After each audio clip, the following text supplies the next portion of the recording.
nos complace y mucho contar con la participación del analista político, sociólogo Danilo Toro Lozano. Don Danilo, buen día, ¿cómo está usted? Muy buenos días, Guillermo, muy buenos días. Bienvenido. Milton Oiga, y Camila, buenos días. usted redactó una nota que fue publicada, creo que en el diario La Estrella de Panamá, que tituló de la siguiente manera, dice, enfoque crítico, Panamá, el drama entre el drama y la farsa. Eso nos recuerda el brumario 18 o el 18 brumario de Carlos Marx, ¿no? Usted incluso yo creo que usted lo cita ahí en cuanto a la frase esa de que la historia se repite primero como drama y luego como farsa, más o menos es el contenido de la misma. Me pareció muy sesudo, pero quiero que comparta aquí tener el tiempo suficiente para que pueda expandirlo con un periódico no le permite. Y es que nos hable acerca de cuál es su visión acerca de la marcha pacífica que se realizó en nuestra capital de la República recientemente. ¿Cuál es el análisis que usted nos puede compartir adicional de la columna que nos regaló en el medio impreso? Sí, buenas. En realidad no fue una columna para un medio impreso. Sucede que yo tengo un segmento de radio y lo que yo digo en ese segmento de radio, luego yo lo pongo en mi Facebook como escrito. ¿En qué emisora de radio, don Danilo? Es en RPC Radio, todos Okay, los lunes y jueves, okay, alrededor de las 5:30, 6 de la tarde, hay un segmento que se llama Enfoque Crítico con Danilo Toro. okay, muy bien. Entonces, yo hablo allí y todo lo que yo hablo allí, yo lo escribo y lo pongo como escrito en mi Facebook, Ajá. dadas mis limitaciones. No voy más allá de hacer un Facebook audiovisual, ¿no? Lo pongo como escrito y listo. ¿Cuál fue mi sorpresa? Que de mi Facebook de repente lo vi por todas partes. Es más, me regresó, supongo que había gente que lo mandaba en listas de personas y me regresó media docena de veces a mí mismo. Eh, y ahí me di cuenta que, no sé, había tocado alguna fibra delicada o sensitiva. Usted se refiere al comparativo de la cruzada civilista, y lo voy a Sí, citar lo que usted dice, la cruzada civilista actuó como expresión de fuerza coyuntural de una manera orgánica y usa el término indisciplinada con claro sentido de orientación, pero mientras añade que la del 14 de septiembre del 2021 el oficialismo no debe ser extraño a que deben escuchar con atención lo que ocurrió, una expresión de disconformidad, de disgusto, que me parece un error que hayan dicho que solamente las clases medias o pudientes, y usted hace un comentario al respecto. ¿Cuál es? Repítalo aquí, por favor, don Danilo. sí, de lo que se trata es que normalmente la dinámica del poder hace que los actores asuman posiciones muy parecidas a la de las guerras. De hecho, hay quienes dicen que la política no es más que el transporte del evento de un conflicto armado, al plano de la civilidad. De hecho, los políticos hablan de adversario, de enemigos, de ofensiva, y un discurso de la dinámica del poder que sale a menudo es el discurso defensivo. Los gobiernos deben tener discursos defensivos y discursos ofensivos. Ofensivos en términos de propuesta, de proposición, de iniciativa, y no necesariamente de ataque físico o ir en contra de la integridad de algo o de alguien. Pues bien, los gobiernos cuando están en situaciones no favorables suelen asumir situaciones de actitud defensiva. Y para esa actitud defensiva, agarrarse del argumento que le resulte el que más oxígeno le dé, el que más flotación le permita. Y obviamente, en este caso, al igual que en el caso de la cruzada civilista, el argumento de quién está en la calle, no es el pueblo, son la gente adinerada, son las capas medias, es la gente que goza de ciertos privilegios, por lo tanto no tenemos una alarma. Y revisando un poco la historia uno se da cuenta que así comenzó aquello que vivimos en la segunda mitad de la década del 89. En ninguna parte de mi escrito yo estoy diciendo que estamos en las mismas circunstancias, porque hay quienes leyeron cosas que yo no escribí. Hay quienes dicen que es descabellado haber dicho que estamos como en los tiempos de la cruzada civilista. Lo que yo dejo escrito y lo explico taxativamente es que estamos en el riesgo de tener un curso similar, de repetir la historia, El riesgo existe. Desafortunadamente hay elementos objetivos para decir que ese riesgo existe y que a mi criterio existe de manera creciente. Entonces, cada sector social, si queremos verlo en tres partes, sectores populares, capas medias y sectores pudientes o sectores de la élite, tiene una razón para estar y para no estar en una protesta masiva. Pero que esa razón de estar o no de estar no desdice, no desorienta, no saca de contexto el proceso crítico en el que se corre el riesgo de entrar. Es más, usted pone en su escrito, usted dice, el detonante de protesta del 14 de septiembre, usted es muy puntual en eso, dice, tuvo como objetivo la Asamblea Nacional por el Código Electoral. Usted fue muy claro en eso y que fue contra el status quo. Eso es lo que usted señala en su escrito, nada más para precisar. Yo creo que el traer la cruzada civilista creo que es una forma muy aterciopelada de decir no subestimen ningún tipo de movimiento popular. ¿Es así, señor Toro? Totalmente correcto. En la dinámica defensiva se suele subestimar el papel del adversario o el papel de un sector que proteste y decir lo limitado que es en número o lo limitado que es en argumento. Entonces, partir de la tesis de que quienes estaban protestando allí por las reformas electorales, que era gente adinerada, que estaban preocupada por el problema de las reformas electorales, es una forma muy miope de ver los problemas sociopolíticos que actualmente tiene el país. Porque las sociedades sufren condiciones objetivas y subjetivas, tienen estado de ánimo. Y esos estados de ánimo y esas condiciones objetivas y subjetivas engloban muchas otras cosas.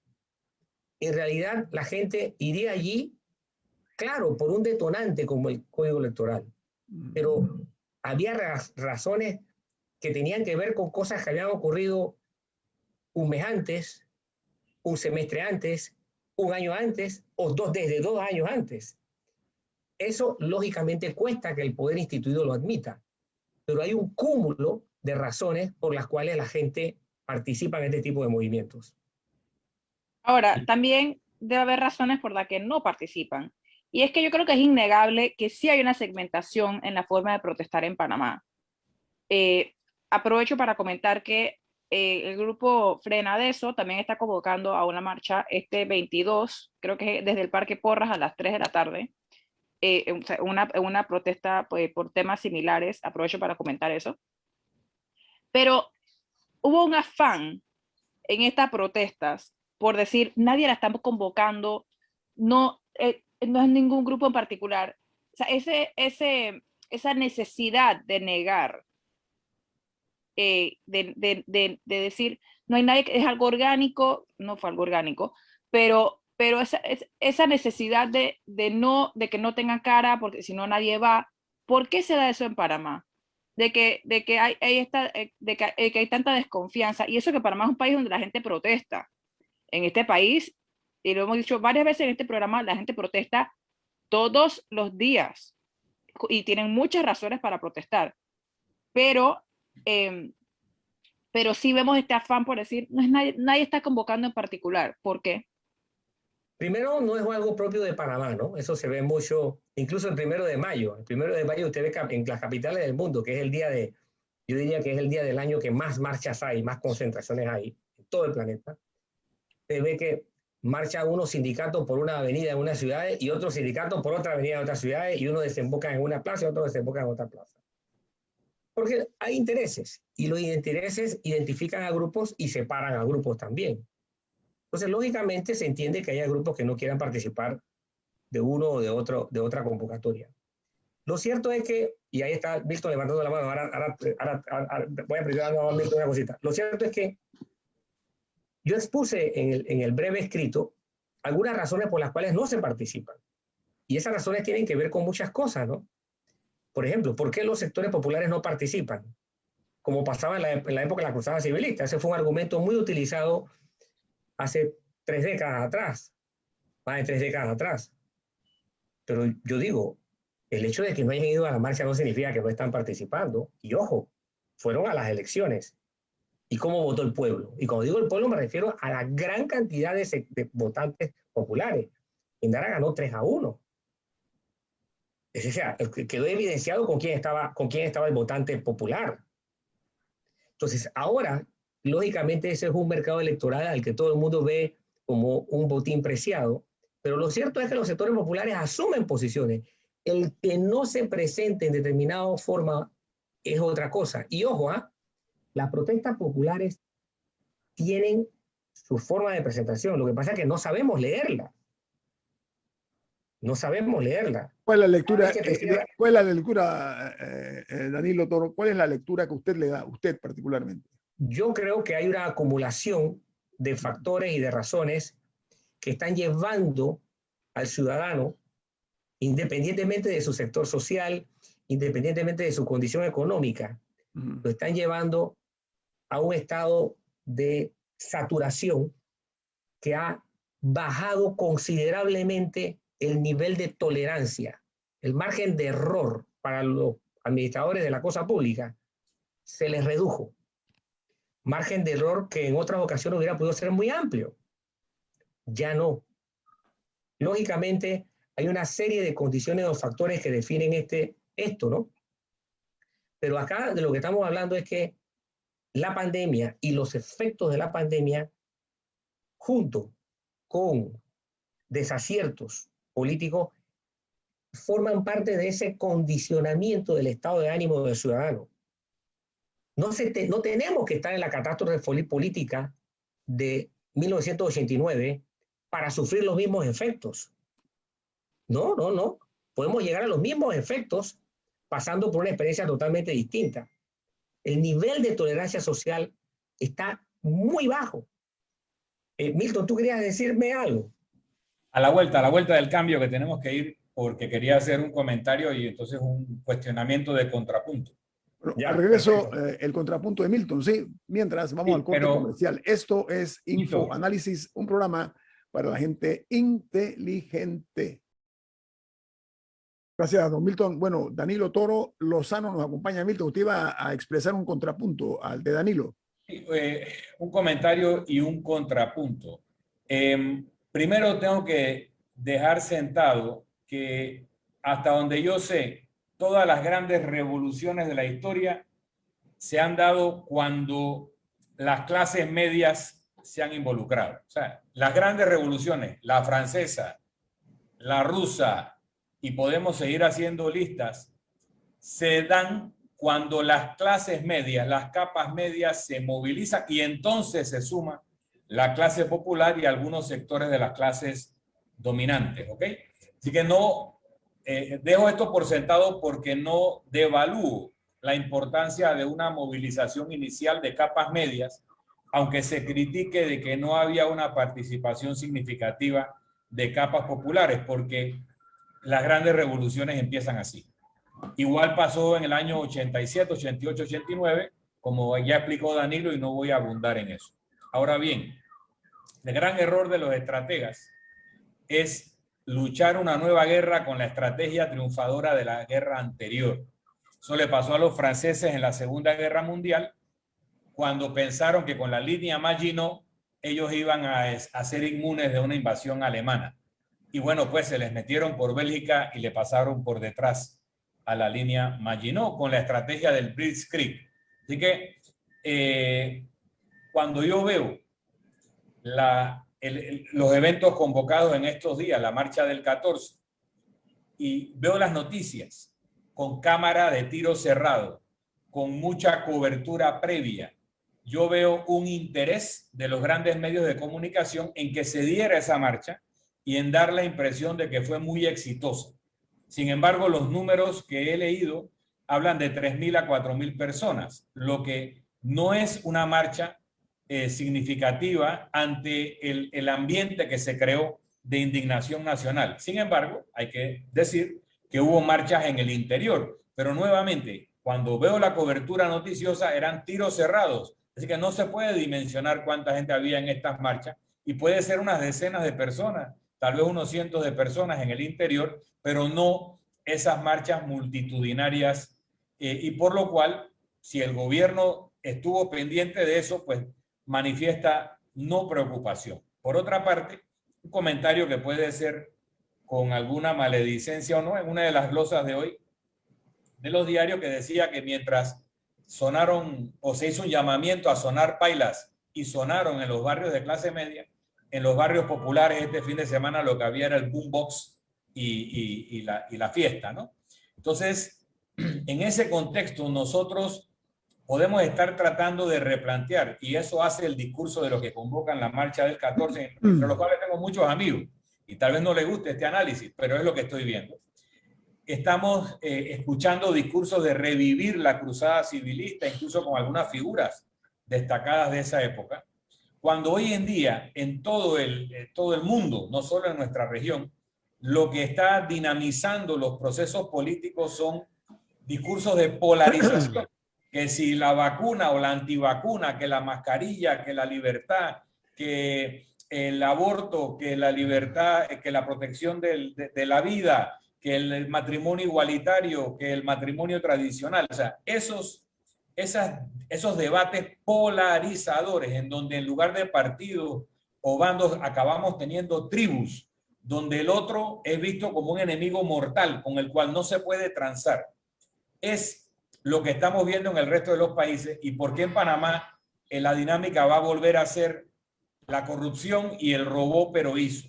Me parece que puede ser un error pretender analizar la dinámica de Panamá en el marco del año 89, cuando estamos en el 2021, camino al 2024. Su opinión, Danilo, de eso. Danilo, y quisiera ver cómo lo ve él. Básicamente que hay hoy día hay más formas de tener información que con los medios de comunicación tradicionales, ¿no?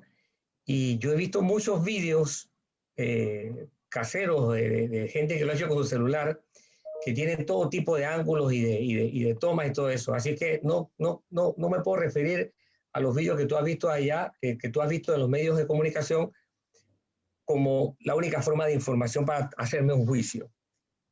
Y aunque... pero mi comentario de eso era que había una posición editorial de los grandes medios de hacer ver como exitosa la marcha. Eso es lo que yo estoy señalando. Danilo. Sí, pero para mí eso es irrelevante, porque habrá gente que esté a favor y hay gente que está en contra. Para mí lo importante acá es el hecho de que se da una marcha, ¿ok? A la marcha asiste gente. ¿Qué cantidad? No sé, pero va gente, creo que tiene un cierto perfil, y yo trato de interpretar como sociólogo por qué algunos pudieron ir y por qué otros no pudieron ir. Y es interesante, cuando yo me comienzo a preguntar cosas, lo que yo mismo trato de descubrir, bueno, ¿y por qué si yo soy de un sector, puede ser que no fui? Y bueno, hay muchas razones, pues puede ser que la gente que está pobre, que esté tan mal que no tenga ni para moverse, ni para coger el transporte, lo cual me parece que es un argumento sumamente válido, desde allí hasta el desinterés. No me extrañará ver sucesivas marchas de distintos grupos, lo cual ahonda más en el problema, porque si mañana hay una de Frenadeso, y luego otra hay de otro de X sindicato, y luego de otra confederación, y luego de los estudiantes, significa que el problema es mucho más grande y mucho más complejo. El que no coincidan es otra historia, pero no podemos basarnos en lo que aparenta algo con lo que está ocurriendo. Y lógicamente el discurso defensivo tiende a recurrir a estos criterios para minimizar el efecto de contradicción. Aparte de eso, pensar que se va a reproducir algo como la reforma, la cruzada civilista, Milton, yo coincido contigo. Creo que no es algo que es repetible y que en definitiva lo interesante para mí es el hecho de cuando uno hace el paralelismo, ver cómo hay cosas que se repiten, cosas que no se repiten, pero hay un paralelismo que destaca y creo que ahí es donde viene a propósito la observación de Marx, ¿no?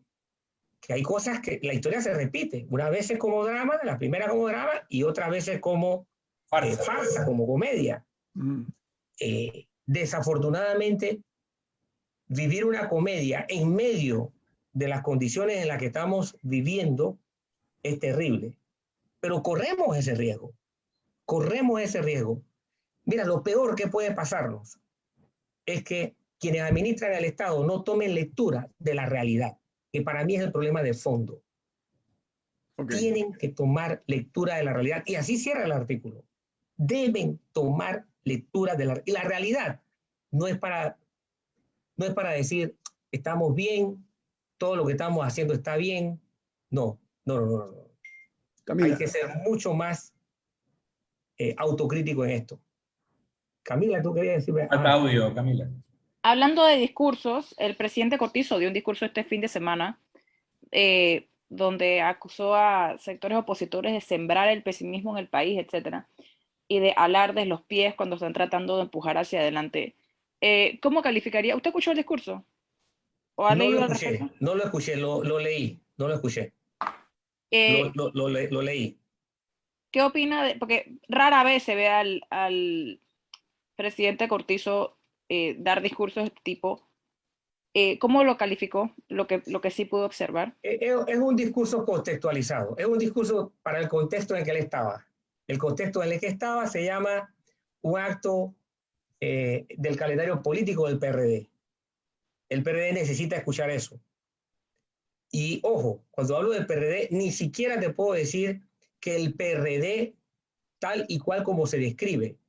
Porque el discurso del presidente o el discurso de los líderes del PRD pueden hablar de un partido unido, de un partido disciplinado, pero en los últimos 2 años y medio casi, no hemos tenido un solo signo vital del PRD que nos demuestre que hay unidad de criterios, ni en la planificación, ni en la acción de su esquema político. Creo que el PRD es un partido en crisis, y tengo los argumentos objetivos para así decirlo, tan en crisis como cualquiera de los otros. Es decir, no encuentro que haya un solo partido sano en este momento, y creo que es terrible que el PRD no se haga la autocrítica de reconocer que tiene una crisis, porque el PRD es un gran partido, no es cualquier partido, es el partido más grande en términos de número, y soy de los que piensan que el PRD está dotado de una cantera de gente brillantísima, que tiene la capacidad de poderse ver en el espejo con objetividad. Que no lo hagan, bueno, será lamentable para el PRD. Pero, en definitiva, es un discurso contextualizado, y qué tan contextualizado esté como para que responda a la realidad del PRD, en pocos días lo vamos a ver. Mire, Danilo, tenemos 2 minutos, a ver si es tan amable. La respuesta recibida es deliberadamente ambigua y muy general, la que se ha dado, eso que usted decía, ¿no? ¿Qué sería lo prudente para efectos de no seguir agitando el avispero aquí en este país? Bien, a mí no me gusta dar consejos. Primero porque no es consejo. No, una opinión. No, una opinión, Danilo, una opinión nada más. ¿Cómo yo veo las cosas? Bien, lo primero que yo tengo que plantear es lo siguiente. 1, el gobierno y el PRD como parte del gobierno deben tener lecturas más próximas a la realidad. Hay algo que está pasando que indica que no hay esa lectura. No hay esa lectura. Segundo, la dinámica de gobierno, no desde la pandemia, desde que ganó, y ojo, ganó con el 33% de los votos emitidos. Pero cuando tú te vas sobre la base del electorado, de la gente que tenía que votar, es muchísimo menos, es más hacia el 25 y hacia el 20%. Eso aquí en China, en Turquía, en Estados Unidos, en Brasil, en India, es tener un piso político muy débil. El PRD partió sobre la base de gobernar mirando su ombligo, ensimismado. Al ensimismarse, consideró que eso era suficiente para tener un gobierno estable. y no lo es. Acusa de que sus adversarios quieren cogobernar, pero una cosa es cogobernar desde la perspectiva de un adversario y otra cosa es tener la astucia de abrir las puertas para equilibrar y darle estabilidad a un gobierno. A ese pequeño margen de triunfo, súmale la catástrofe de la pandemia, que es desequilibradora, pero a escala de un desastre como lo que pudo haber pasado, en 1989. O sea, los efectos de la pandemia desequilibran socioeconómicamente, tanto como una tragedia natural impactante o como una tragedia antropogénica, como un conflicto armado como el que nos pasó o un conflicto político como el que nos pasó. Los efectos. El PRD no acusa recibo de esa realidad. El gobierno no acusa recibo de esa realidad. O sea que, don Danilo, vamos a ampliar. Estamos gobernando y nuestros adversarios lo que quieren es cogobernar. Y no estamos dispuestos a eso. Vamos a ampliar eso. Creo que para bien del país, ojo, y para ilustrar, sobre todo, hacer docencia, vamos a ampliar eso, si me permite, unos minutos más, don Danilo. Sí. Sí, al regreso del corte comercial continuaremos platicando aquí con el sociólogo y analista político Danilo Toro, quien hoy nos distingue con su participación aquí en Infoanálisis. Viene más. Una pregunta más para Danilo Toro, agradeciendo su tiempo, con relación a lo que usted escribió en la columna que tituló Panamá entre el drama y la farsa. Usted pone con mucho tino, me parece a mí, que se está llegando al borde de otro imparable proceso degenerativo de naturaleza geopolítica y con severas consecuencias económicas para el país. Hablamos de ceguera, hablamos de falta de visión, pero ¿está solamente el gobierno en esa esfera o también están los opositores al gobierno en cuanto a falta de visión, don Danilo? Yo diría que la sociedad. Lógicamente hay mayor responsabilidad de los que tienen que desarrollar el papel de liderazgo. Pero la sociedad es la que está fuera, la sociedad está desencajada, hay rasgaduras, hay lo que se llama descomposición del tejido social. Hay muchos signos de descomposición del tejido social, muchos, algunos alarmantes. Entonces estamos en un proceso de descomposición. Nosotros llegamos al 89 no porque se le ocurrió a los gringos invadir en el 89 o en el 88. No, nosotros llegamos después de un proceso degenerativo que duró un quinquenio. Las bases inclusive de ese proceso degenerativo existen antes del inicio formal del proceso degenerativo. Y yo lo cito en el escrito. El inicio formal del proceso degenerativo en términos sociopolíticos fue el hallazgo del cadáver de 1985. ¿Okay? De allí en adelante fue un proceso degenerativo que terminó en una catástrofe. Pero las bases estaban antes sentadas. El proceso formal se inicia en esa fecha, a mi criterio. Bueno, nosotros estamos al borde de iniciar un nuevo proceso degenerativo. Fíjense que el artículo es una advertencia. El gobierno no lo lee así, el gobierno lo lee como un ataque, y no me extrañaría que inclusive lo viera como parte del plan conspirativo, porque el discurso defensivo del que tiene poder es escuchar bien lo que a sus oídos le suena a estabilidad. Pero el escrito es una advertencia. Vamos rumbo a iniciar un proceso degenerativo. ¿Cuánto tiempo nos dure? Yo no sé. Pueden ser de nuevo 5 años, puede ser 1 año, puede ser 7, pero las condiciones sociopolíticas, objetivas y subjetivas, ya están dadas. Don Danilo, para que gracias. este proceso se inicie. Gracias por su valioso aporte, don Danilo. Pone a pensar, estoy seguro, a los oyentes de este programa que son gente inteligente. Así que muy agradecido, don Danilo, que tenga un buen día. Oiga, gracias a ustedes. Yo sé que el programa de ustedes, que a mí me encanta, es un programa realmente para reflexionar y les agradezco esta oportunidad para contribuir con estas reflexiones. Tenemos un compromiso que no vamos a decir todavía en qué fecha, otro programa que vamos a hacer con usted, pero va a ser de desclasificación. Desclasificación. Y con más calma, exacto. Así un que, abrazo, Danilo. Nos vemos. Un abrazo. Un abrazo. Bien. Que tenga buen día. Hasta luego. Bien.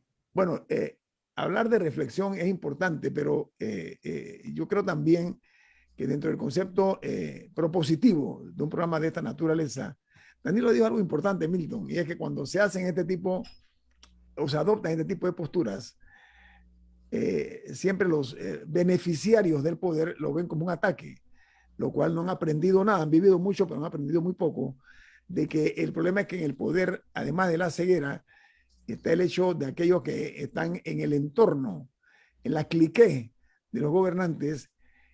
Los peligrosos no son todos, son aquellos que acostumbran a decir al presidente, no se preocupe, presidente, no está pasando nada, usted lo está haciendo muy bien.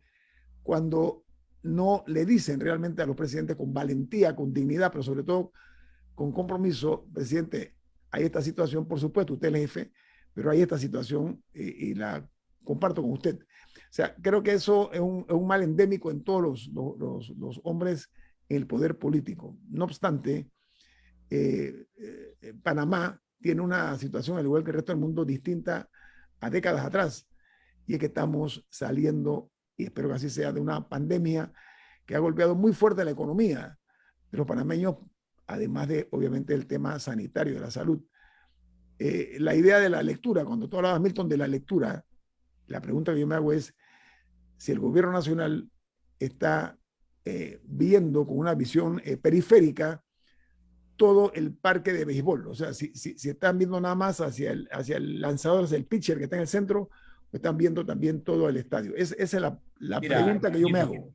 Una vez me dijo un exministro que había durado poco tiempo en el cargo de ministro. Cuando yo le pregunté, oye, ¿por qué duraste poco? Y me dijo, porque al tigre no le gusta que le digan que la boca le hiede. Entonces, cuando tú tienes una persona en el poder, sea quien sea del partido que sea, llena de problemas que le llegan todos los días, sea presidente o sea ministro, y hay alguien o un grupo que está haciendo análisis que le dice cuidado con esto, cuidado con lo otro, llega un momento en donde anímicamente el poder ya no lo quiere escuchar, porque le dice puras noticias malas, le dice que la boca le hiede, entonces le da por comérselo, ¿no? Ese problema ocurre prácticamente en todos los gobiernos y hay muy pocos dirigentes que tienen el olfato y la sensibilidad para poder registrar estos hechos y no sentirse amenazados en su ego, sino retados en su habilidad de conducción. Nosotros tenemos una acumulación de problemas, mucho se ha exacerbado producto de los efectos de la pandemia. También los efectos de la pandemia han abierto una serie de posibilidades de transformación social que bien aprovechadas pueden hacer de Panamá un país mucho más exitoso. Pero al mismo tiempo, las fuerzas contestatarias que debieran estar acicateando al gobierno a aprovechar estas oportunidades de cambio en un sentido positivo, también están perplejas, también están perdidas, también están ausentes de un análisis político profundo y están pensando estrictamente de manera electorera y no de manera patriótica o responsable. Entonces no ha surgido esa dinámica de personas pensantes que quieran contribuir a, utilizando esa dialéctica social, a hacer que Panamá avance en una dirección correcta, sino básicamente en el conocido quítate tú para ponerme yo, que no contribuye realmente. Y esto no se reduce al liderazgo político partidista, se extiende a todo el liderazgo económico, social y político que nos debe conducir en este momento. Pero también los hombres en el poder son propensos a la dignidad, digo, a la vanidad, perdón, a la vanidad. Y eso es una realidad producto de tantos halagos y elogios que les hacen y que no les hacen ver la realidad. Pero el problema fundamental, y la pregunta es para Camila, cuando no se comprende el futuro, cuando no se ve el pasado, no se puede construir un futuro seguro. Entonces, yo creo que debe verse este pasado reciente, décadas atrás, para no repetir los mismos errores. Yo creo que esa es parte de lo que dio a entender Danilo Toro. No sé, Camila, ¿usted cómo la interpreta? Bueno, yo no me iría tan atrás. Yo siento que simplemente están siguiendo patrones trillados, por decirlo así. El presidente Varela también muchas veces negaba la realidad y simplemente estaba convencido de que era una conspiración de su contra y que nadie estaba viendo las cosas buenas que hacía. Y a todos los gobiernos les encanta decir, no, es que el pasado nos dejó tal situación, nos dejaron todos estos problemas, pero al final del día han pasado ya más de 2 años de gobierno y me sorprende que todavía estemos hablando bajo ese discurso de mira el desorden con que nos dejaron la casa y que el PRD siempre tiene que arreglar los problemas de los demás. Pero me parece un punto importante es que el discurso no era para nosotros. El discurso era para su partido. En un momento en que se va a abrir una carrera por nuevos liderazgos, ya sabemos que esto va a ocurrir en mayo del próximo año. Así que ahora vamos a comenzar a ver que la gente va a comenzar a sacar los cuchillos y las garras dentro del PRD, aún más de lo que ya lo han hecho hasta el momento. Me parece que ese es otro punto, lamentablemente nos estamos quedando sin tiempo, que hay que tomar en cuenta que si el PRD ya venía con una crisis interna, ahora sí van a comenzar a tirar a matar entre ellos para ver quién prevalece al final del día. Y hay peleas muy fuertes que vienen por ahí. Debe pensarse en la clase política, precisamente en regenerar esa clase política y sobre todo la forma como se hace política en Panamá. Una forma, a mi juicio, bastante ruda, bastante rústica, exceptuando los que son proyectos verdaderamente profesionales, que se preocupan más por su responsabilidad en el cargo que en las elecciones siguientes. Yo creo que la cosa tiene que verse con mucha más seriedad porque viene una nueva etapa histórica de este país y ojalá que haya un acto de reflexión con lo ocurrido el 14 de septiembre. No importa el monto o la cantidad de las personas. Lo que vale, lo que es realmente importante es que es como el disparo. El disparo no es el disparo, sino es el eco que eso implica. Yo quiero ponerlo de esa manera. Tenemos que irnos porque viene Álvaro Alvarado con su programa Sin Rodeos aquí en Omega Estéreo.